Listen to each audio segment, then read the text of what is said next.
Happy Monday to you. I'm Nils Smith. If we haven't met yet, thanks for joining me for this live stream. I wanted to just keep sharing a little bit about what's going on here and how I want to help you during this season of quarantine. For those of you who don't know, I live here in New York City, where we keep getting alerts and updates. It's extremely quiet here. You probably won't hear any noise out my window like you normally would.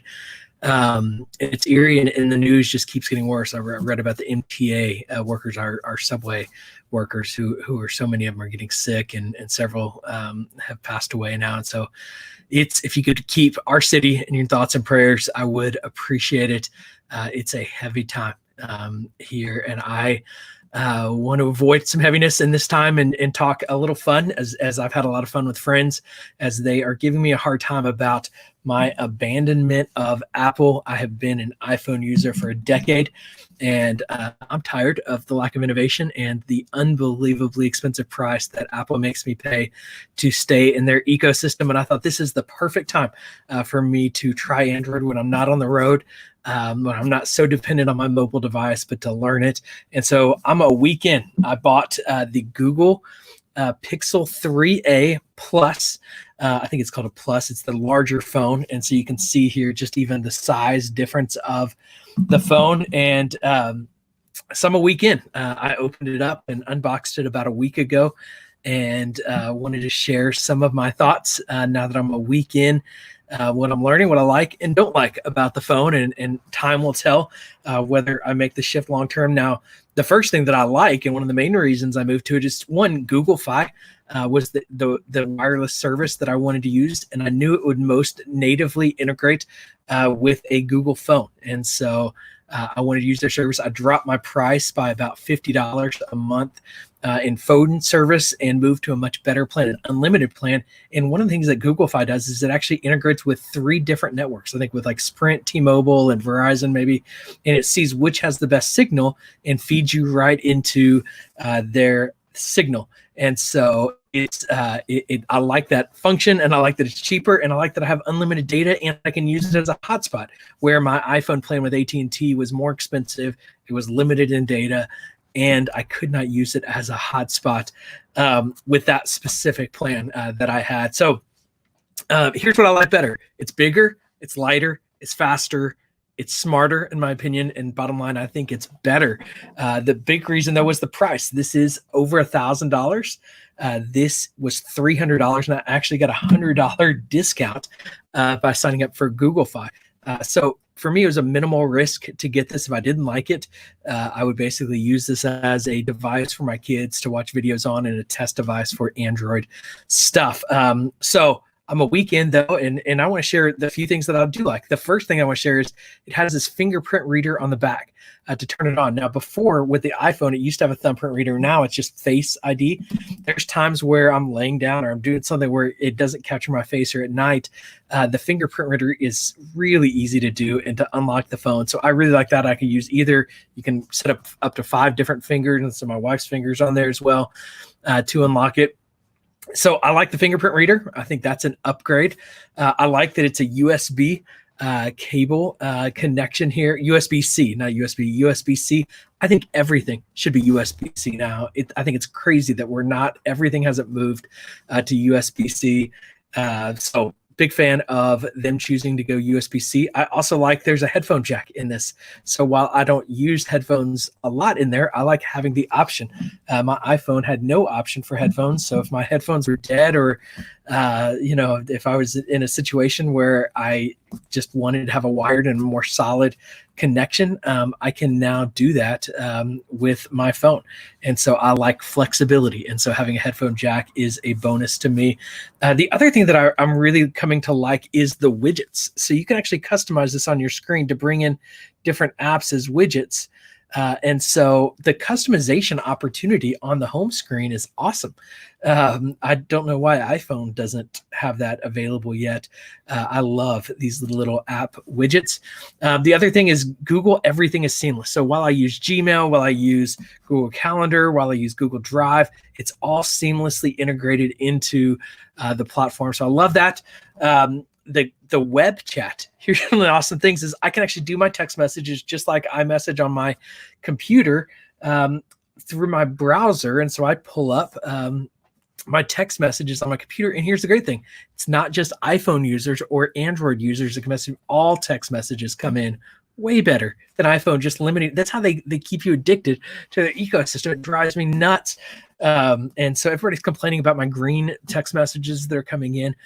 All of you are addicted to your blue text messages and paying way too much for your ecosystem and your blue text messages that people on Android these can still read, but you can't get our messages. It just doesn't make sense to me. I love Google Assistant. I literally just have to squeeze it and Google Assistant will come up and I can voice message something. Google Assistant is way better than Siri. It gives me directions if I want to. I'm not leaving my apartment obviously right now. So that is an upgrade. The other thing is Google Photos. I love, and I used it on my iPhone, but it wasn't natively integrated. I had to just basically back up my photos with Google Photos. The native integration here is great. The way it can just store and find and navigate. I love Google Photos. If you're not using Google Photos, I highly recommend you moving to Google Photos. Even if you're an iPhone user, Google Photos is the best tool to store and back up your photos and to find and navigate, and the Face ID on there. It's just awesome. The bubble notification. So when somebody gets a text message, you can actually see one come in, or a Facebook message. I can then go check it right here, or I can just drag and drop it into that X, and then it hides that message so I don't have to look at it anymore. So I love these little bubble notifications, so I can see if somebody messaged me and just check it real quick, or I can just drag it into to check it later. So love that functionality on the home screen. Yeah, so those are the core things that I like a week in. So I'm really happy so far, but I want to share some things that I'm frustrated with as I've been getting started with the Apple ecosystem. The first thing is the calendar integration. The problem is I still use an Outlook calendar. Now I use both a Google Calendar and an Outlook calendar, and Outlook isn't integrating very easily into the phone. It's actually not integrating at all natively. I have to use the Outlook app separately from all of the Google apps because for whatever reason, it's not integrating. It shows that it can integrate, but it's not working. So I think I'm going to have to just figure this out. It was much easier on the iPhone, the way that Outlook integrated into the device. So that's a frustration point that I'm having to figure out. And I think I will figure it out, but I'm frustrated that it's just not working seamlessly. The second is Instagram is probably the app that I spend the most time on from a social media perspective, and it lags a little bit on the Android device. Now, I think that's probably more on Instagram's side than it is on the Android, but I've been testing it on both. So I'm double fisting on my smartphones. So I've tested on both to see, like, is it my phone or is it Instagram? And it does seem to be that it's the device, that the Android, or the Google phone, the Pixel phone, is running a little slower on Instagram. So I don't know why that is, but that is an annoyance and a bit of a frustration. And then I've had to manually input all of my contacts into this new device. Now, if you have a cord and you can connect it from your iPhone to your Android, there is a way to export all of your contacts. But unfortunately, one of the reasons I was very frustrated with my iPhone is my jack down here broke. So I've been having to use wireless charging for everything. And so I can't move the data over. So I've had to manually import all of my contacts. And that has, I just finished yesterday, but that was quite, I don't know how many hours it took me to manually input all of those contacts. So definitely not a big fan of that. I blame the iPhone. The reality is I went to see if I could get this fixed. It was going to cost more to get this little jack fixed than this whole phone cost, even before the Google Fi discount. So there you go, iPhone users. If I have something wrong with this phone, maybe I'll just buy a new one. $300. So let's see what else. No wireless charging. I really like wireless charging. Unfortunately, this device doesn't have wireless charging. Now, the higher end Google phones and a lot of Android phones do have wireless charging. This $300 device does not have it. So that's one of the down phones. Now, I'm fine with the plug-in. It's really not that much of a hassle, but I'd prefer to at least have the option of wireless charging. And then this is a weird thing, and I think I'm going to figure it out, but the alarm is a little weird. I haven't quite figured it out. Sometimes I think I will have turned it off, and I didn't, and I've got to go back into the clock app and manually turn it off instead of using the controls like I think they're supposed to work. So that's the bottom line. That's what I'm experiencing so far a weekend. So bottom line is I'm sold. I think I am over to the Android side for good. I'm going to use this time of quarantine to continue to learn and get comfortable and confident in my new Google Pixel phone. And then I think I'm going to be able to get a new Android phone once a year, maybe twice a year, and try out multiple phones more often. Where the iPhone was so expensive, I felt like I needed to use it for at least 2 years, if not 3 years, every time I got a new device. So I'm excited about having more devices, more options, more flexibility. So I am thrilled to be switched over. I want to share a couple of things here just below and places to connect. I would love for you to visit me on my website, nilssmith.com. Here's actually a better banner of that. I'm playing with the StreamYard is what I use to live stream here. I would also love for you to follow me on Instagram and Twitter. Instagram is where I'm spending the majority of my time. So at Nils Smith on Instagram and Twitter, and really LinkedIn, Facebook, everything. So you can find me at Nils Smith.